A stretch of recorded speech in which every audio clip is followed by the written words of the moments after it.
Last week, the Center for Budget and Policy Priorities, a think tank in Washington, released a report on per-student spending in higher ed in the 50 states over the last 5 years. Texas is actually down 22% in per-student spending on higher ed, the state's contribution over the last 5 years. Middle of the pack among the states. Other states are worse, some are better, but that's still a significant amount. Tuitions have not risen in that period on average to meet the decline in the state's contribution. Are you getting enough money from the state, do you think, to do the things you need to do? Because really, over time, we've seen the share that the state contributed go from about 50% of every higher ed dollar spent per student coming from the state in '84. I think last year it was 22% at A&M and 13% at UT. We're getting pretty far down in terms of what the state's contributing. So are you getting enough from the state? Well, certainly not to do everything we want to do. Right. I mean, the way we view it is like, look, we understand the legislature had a problem. It wasn't of their own making. They had to make choices. Right. They made the choices. Our flagship was down 13%, probably equivalent percentage for University of Texas at Austin. And so we had to make those decisions. Now, we go to the legislature and we say, if you give us some more money, let me show you what we can do.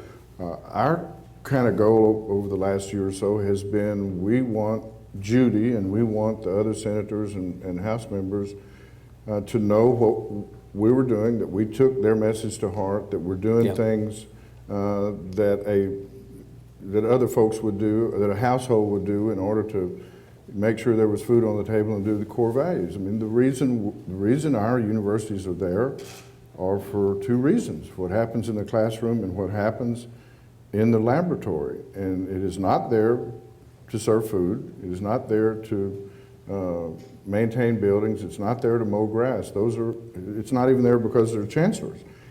All of this stuff is there to support what happens over there. And so if we can get money from that and pour into the core functions of what the reason we're here, we'll do it. Could we do more if we had more funding? You betcha we could. We are highly thankful for what is moving so far through this legislative session and in changing. I would say one thing, and I think we both share this, is there is a perception out there that if you're a PUF eligible school, my God, you got more money than God, and you're in good shape. Right. That is not the case. I mean, we are at the limits. I mean, he's got 12 mouths to feed and 15 mouths to feed that are PUF eligible. I've got about 6 in mine. And of course, I only get a third of,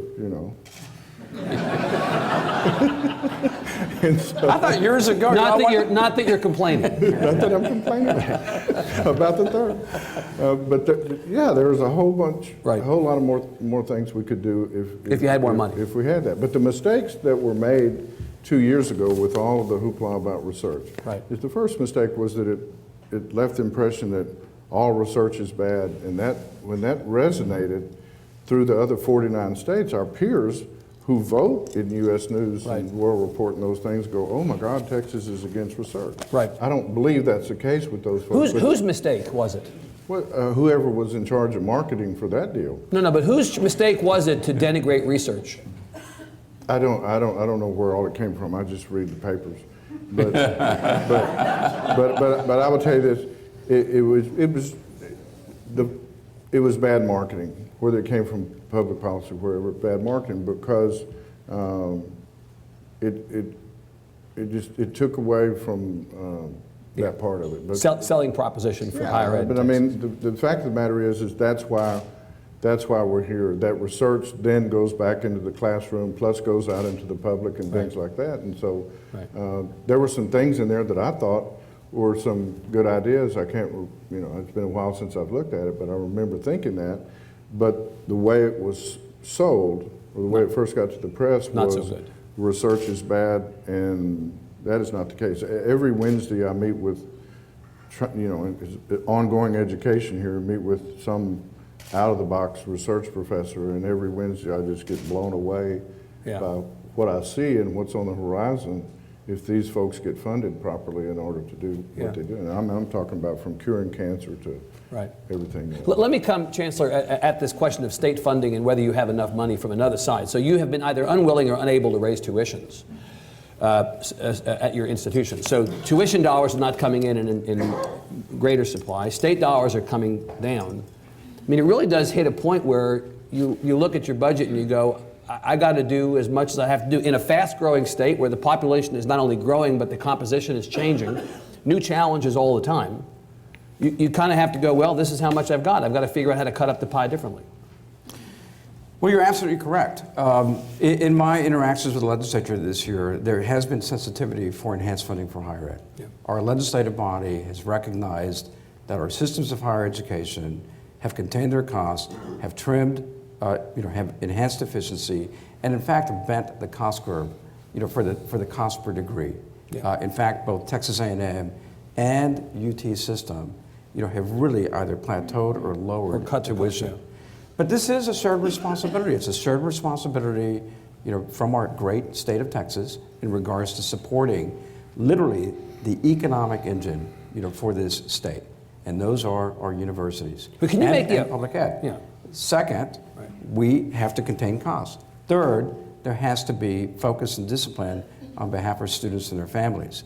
But there is a tipping point. Yeah. And I believe that we've done as much and we continue to do as much innovation as we can. Yeah. But there's a tipping point that we can't do this completely by ourselves. Can either of you make the case, because the dollars that the legislature could spend on higher ed, it's not a zero, it's not higher ed versus not higher ed.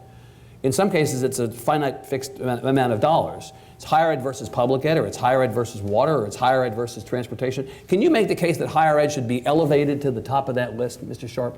Yeah, I can make that case. How much time you got?